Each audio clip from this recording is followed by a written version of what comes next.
It's time to take a look at what's happening around Wyoming for Tuesday, October 1st. I'm Wendy Corr, bringing you headlines from the Cowboy State Daily newsroom, brought to you by the Cowboy State Daily Morning Show with Jake. From 6 a.m. to 10 a.m. Monday through Friday, Cowboy State Daily's Jake Nichols brings to life the latest news, weather, sports, and in-depth conversations that matter to you. Residents of Dayton woke up Monday morning to what some described as an apocalyptic scene. Billowed smoke blotted out the sky, created by what's been named the Elk Fire, which is burning a few miles northwest of the small town in northern Sheridan County. Cowboy State Daily's Renee Jean reports that Dayton's school was closed Monday morning out of an abundance of caution, and some locals were already packing up their things just in case they needed to evacuate. Ready, set, go is kind of Wyoming's model, where set means be ready to leave on a moment's notice. So there are quite a few homes in that area that are in the set mode. Dayton is not in that category yet, but a lot of the residents see these huge plumes of smoke. It's only 3 to 5 miles away, and they've already started packing up just in case the fire doesn't change direction. It's really grown fast. It went from 27 acres to like over 6,700 overnight.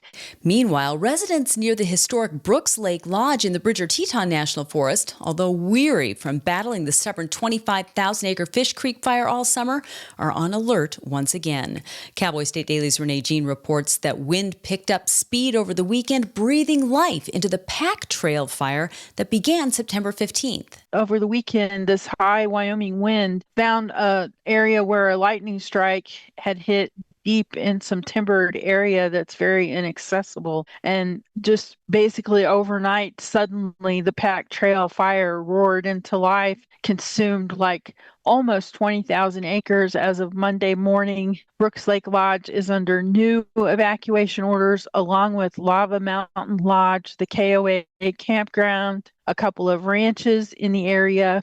The complex incident management team that had been managing the Brooks Lake Lodge fire protection plan, as well as the Fish Creek fire, has rotated out, and a new Type 3 incident management team has rotated in. Allowing people to run over wolves and other predators with snowmobiles makes Wyoming look barbaric. That's what protesters of the practice told state legislators Monday at the Capitol.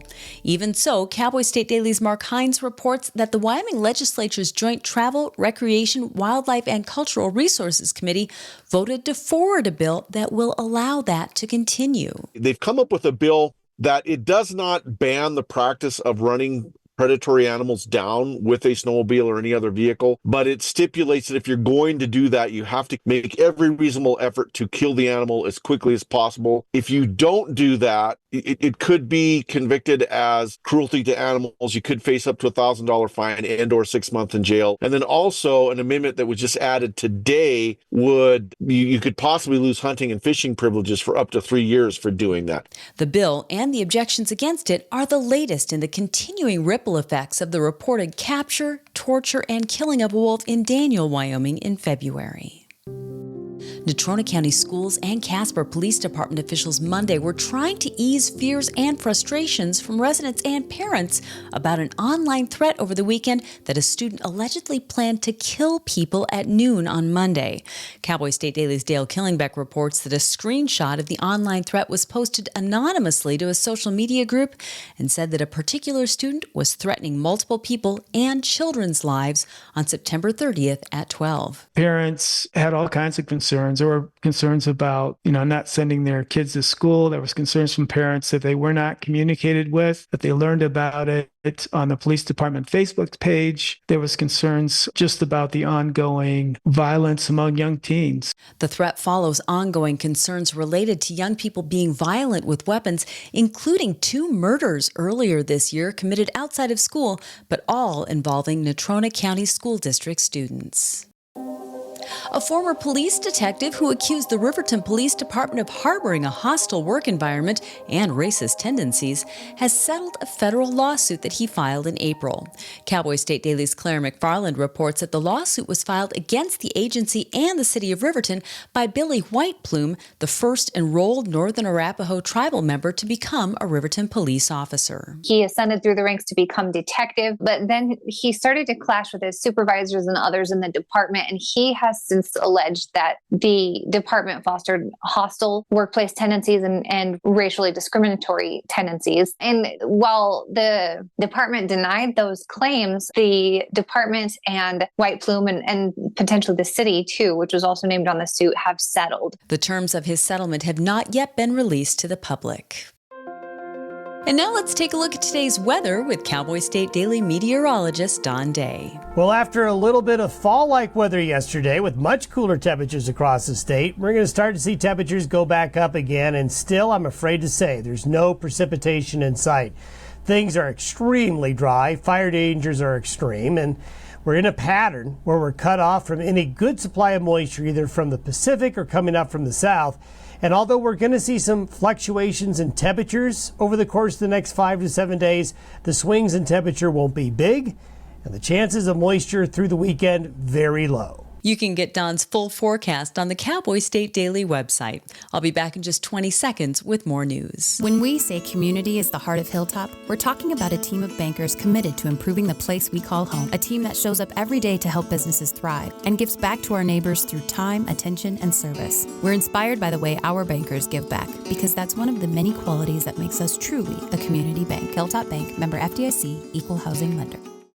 The couple who set a new Utah state record with a humongous 2,289-pound pumpkin this weekend may have a Wyoming pumpkin-growing virtuoso to thank for it. The seed that Ralph and Lona Lobb used to grow their gargantuan gourd came from Andy Corbin, a Cheyenne pumpkin grower who set Wyoming's state record last October when he showed up to a weigh-in with a 2,062-pounder. That's according to Cowboy State Daily's Andrew Rossi. The pumpkin community is pretty small. I mean, people who grow giant pumpkins, there aren't a lot of them, and they all know each other, and they all try to help each other out. But I think it's saying something that the state record holder in the state of Utah was grown from a seed from a Wyoming pumpkin. That's showing that Wyoming's got what it takes to grow these massive pumpkins, and we'll see a lot bigger ones in the future. The Wyoming State Champion Pumpkin Weigh-Off will be underway at the Washakie County Fairgrounds in Worland on Saturday. A 19-year-old Cheyenne man was sentenced Monday to 5 to 7 years in prison for shooting his brother's killer in the foot and brandishing a firearm toward a woman who was in his way. Leandro Dominguez was originally charged with attempted first-degree murder and 3 assault charges.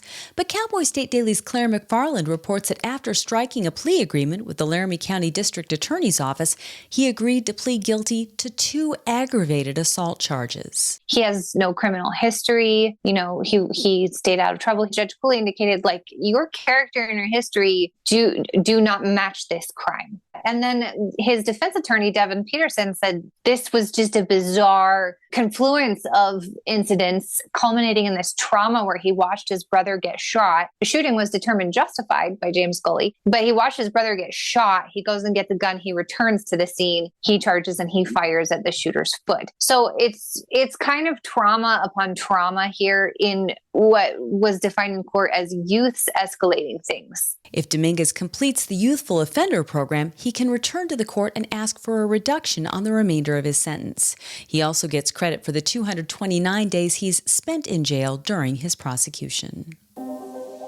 Archery hunter Landon Clement of Georgia told Cowboy State Daily that his Glock 10mm pistol jammed twice during a grizzly attack in the remote upper Green River Basin.